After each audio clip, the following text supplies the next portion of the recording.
What is up, guys? I hope everyone is doing good. So today I'm going to talk about BTCI, NEO's Bitcoin High Income ETF. This might be one of the most popular covered call ETF that is directly on the Bitcoin, so it offers you obviously exposure to the Bitcoin as well as high monthly income. I wanted to make a video to help people watching this video understand this ETF better. In today's video, I'll do an overview of the fund. I'll talk about their income strategy because they do invest directly in Bitcoin, but the particularity of this one is that they offer direct exposure to Bitcoin, but they also do what they call synthetic covered call. They offer you also exposure to the movement of the Bitcoin without actually holding Bitcoin. So I'll talk about that, and that's also how they're able to generate income month after month. We're also going to look at their distribution history. And finally, we'll look at how a 10K investment in BTCI would have performed. So BTCI NEO's Bitcoin High Income ETF has a distribution frequency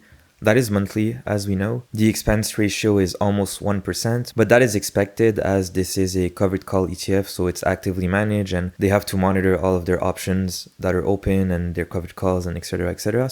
And a distribution rate of almost 30% annualized, as you can see. If we look at their targeted benefits for this BTCI strategy, the fund seeks to distribute monthly income generating from writing covered call options on Bitcoin futures ETFs. So here we have to note Bitcoin futures and not just Bitcoin spot or Bitcoin ETFs. And I'll explain the difference for that in a second and what could be the advantages of writing covered calls on futures instead of traditional Bitcoin ETFs. Then it's actively managed, so that is why the expense ratio is on the higher side, like all of the other covered call ETFs on the market. This fund seeks to offer potential upside via efficient exposure to Bitcoin ETPs, so anything Bitcoin related. The fund implements a data-driven call option strategy, saving investors the time and potential expenses of trading options themselves. Kind of like all of the other covered call ETFs, when you put money into a covered call ETFs, you let all of the headache to the fund managers, and it's a hands-on strategy where they take care of trading for you. You don't have to pay any trading fees. You don't have to kind of monitor the market. They do everything for you. In exchange, they collect that expense ratio that is a bit higher since they have to do all of that work. And then they pay you that option premium as distributions. You get your distributions, you make money, you're happy, you do whatever you want. They collect your expense ratio. And it's kind of a win-win relationship with that ETF provider. Now to go back to the fact that they're writing those covered call options on Bitcoin futures. So futures are kind of centralized where everyone has the same ticker. So there's futures for the S&P, futures for the NASDAQ, futures for materials like gold, like oil, and even anything like rice, like corn. There's futures for literally anything on this planet that has a value. Anyone who wants to trade future has to go through the same exchange, trade the same ticker. There is more volatility, there is more liquidity. Futures will always exist as long as Bitcoin has a value and Bitcoin is a thing. Then we're not ready to see the Bitcoin futures go away. And it's perfect with their data-driven call option strategy. They probably have, for example, they're aiming for 25 to 30% easier for them to be consistent, and they kind of know, depending on the implied volatility of the Bitcoin, what strike price to aim for their covered calls. So from what I'm seeing right now, it seems like this could be a very good hands-off fund where you can throw your money in here and you can confidently just chill, collect your premium, reinvest, do whatever you want, and see your investments grow over time. As we can see, the net assets is 483 million, so almost 500 million. So now if we give a quick look at their performance, so their total returns. So the market performance, as we can see in the last month, is up 3.3%. In the last 3 months, 28%, which is pretty crazy. In the last 6 months, and the YTD is the same thing, so 17.17%.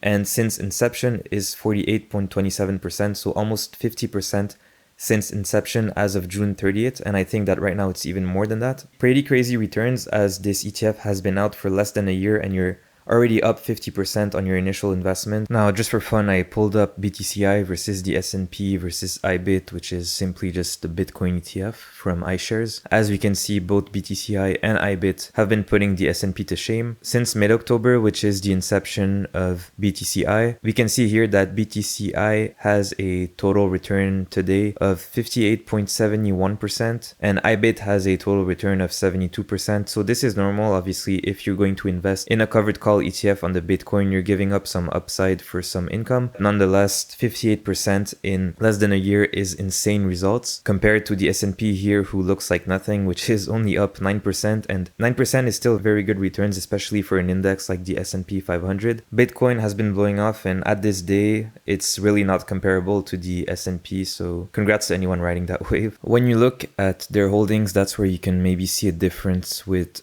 other Bitcoin covered call ETFs, but just to go quickly over it, they actually hold 24% of HODL, which is a Bitcoin ETF. And then their top holding at the moment is 70% of US Treasury bills. Well, that's where the synthetic exposure comes into play. I'm not going to go into the details, but essentially, instead of actually holding a lot of shares of a Bitcoin ETF that might be actually expensive, they kind of do it in a more quote unquote efficient way. So instead of actually holding shares, they hold calls that are deep in the money. That allows them to have exposure to the price of the Bitcoin for a cheaper price. Essentially here they are holding, for example, 10% of calls on CBTX at 254, and I think CBTX right now is probably at 280. So they get exposure to the Bitcoin without having to pay 280 per share. So then they have more capital, and it allows them to sell covered calls without actually holding the shares for the full price. Synthetic exposure has pros and cons. A way to see it is that you can sell covered calls without having to hold the underlyings for its full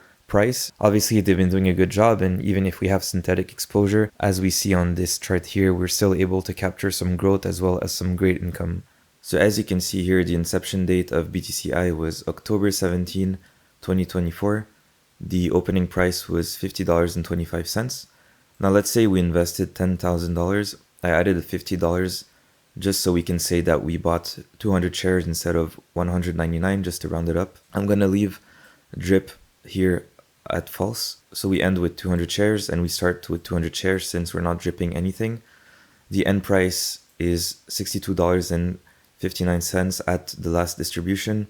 So just for the value of our investment, we're up 2.5K, and then in distributions, we made 2.7K. So our total returns in terms of investment value in total distributions plus the value of our shares, we're up to 15.3K. So we're up 52% in less than a year. And then as you can see, if you would have bought 200 shares of BTCI at inception, from the first distribution to the latest one, you would have made around $225 to almost $300 per month.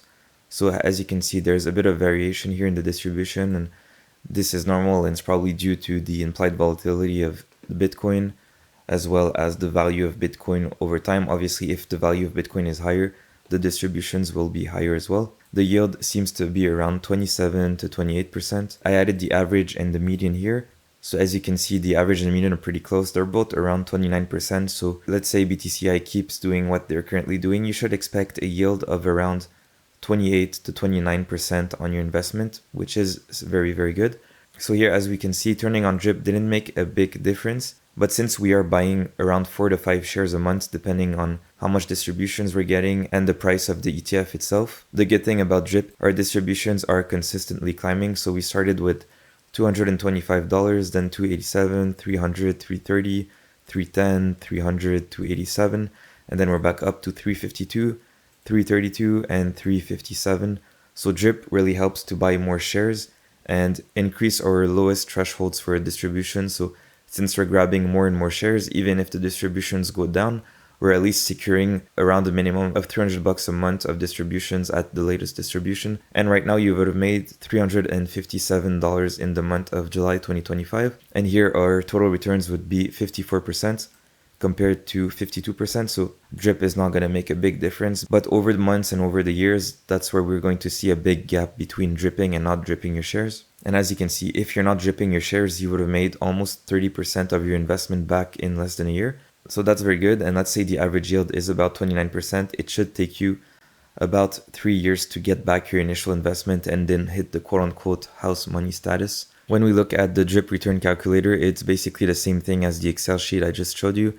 So with the same start date and the end date being July 28th here, which is even more up to date, your total return would be 55% if you reinvest your dividends in less than a year. So here, as you can see, if you annualize that, so you have an annualized gain of 71%. So that is very, very crazy, very good. And then if you don't reinvest instead of 71%, your annualized gain would be 65. So a difference of about 6%. And like I said, as time goes by and as we get more data and more time under our belts, dripping your shares should create a bigger gap versus someone who is not reinvesting their shares. And if we quickly compare BTCI to the SPY, for example, here, like I said earlier, BTCI is really putting the SPY to shame, but that's not to say that the SPY is bad. It's two different investment vehicles. So obviously when you compare the SPY and the Bitcoin, it's not really like comparing apples to apples, but still just to show you guys that it might be good to diversify your portfolio and invest into crypto, especially like Bitcoin, Ethereum, and all these things. As you can see here, total return of 55% versus the SPY 10% since the inception of BTCI. So very, very good. Like if you invest 10K, you would be up 5K compared to only 1. As you can see, without investing your dividends, same thing. You're up about 5K and the SPY about 1K. Like really, Bitcoin has been on a rally, and I think that BTCI is a good way to participate to that rally as an income investor. Alright guys, so that was it for BTCI. As we saw, very, very good total returns, around 55% since inception, and if you annualize that, it's around 75%, so pretty crazy returns, and hopefully Bitcoin stays on a rally and BTCI keeps performing as well as they're doing, and they seem like a very consistent fund for a high yield Bitcoin income ETF. Even though they're on the Bitcoin and the Bitcoin is very volatile and up and down, they seem to manage to keep around 28% yield. So for someone who's looking to get more consistent monthly income with high yield on the Bitcoin, so if you want exposure to the Bitcoin, to all of the upside of the Bitcoin, but you're an income investor, I think that BTCI seems to be like a very good solution, as they're very stable. They give you synthetic exposure as well as actual exposure to the Bitcoin and very high income. I think this is a very cool ETF, and I'm excited to see what the future holds for this one. And here, just for fun, I plugged in $100,000 in my spreadsheet here just to see how much you would have made. And if you would have invested $100,000, you would have made 2.2K at your first distribution, then 2.8, then $3,000, then 3.3, then $3.1,000, then 2.9, 2.8, 3.5, 3.3, and the latest distributions, you would have made $3,600, and that is with drip activated. And then if you remove drip, as you can see, it stabilizes and you're making between $2.2 to $2.9 thousand a month. The same way as you're up 50% on $10,000 here, you would be up on a $100,000 investment, you would be up $58,000 in less than a year. So that is a lot of money, and that is very, very good returns. So that was it, guys. Let me know what you guys think of BTCI. Do you own any? Do you guys consider this one the best cover call ETF on Bitcoin itself? Personally, I think it's a very good one. I still have to do research, and I still want to make videos on all of the other products available there for people who are interested in investing in Bitcoin as well as covered calls on the Bitcoin. I know there's a lot of ETFs out there doing different things and offering a similar product. I know Neos is already very successful with SPY-I, QQQI, and their other ETFs, and seeing that BTCI kind of follows the same pattern where they offer good price appreciation as well as consistent distributions. I think that this one has very good potential, and like I said, I'm excited to see where this one is going to go as well as the future of the Bitcoin. So yeah guys, that was it, and until next time, take care.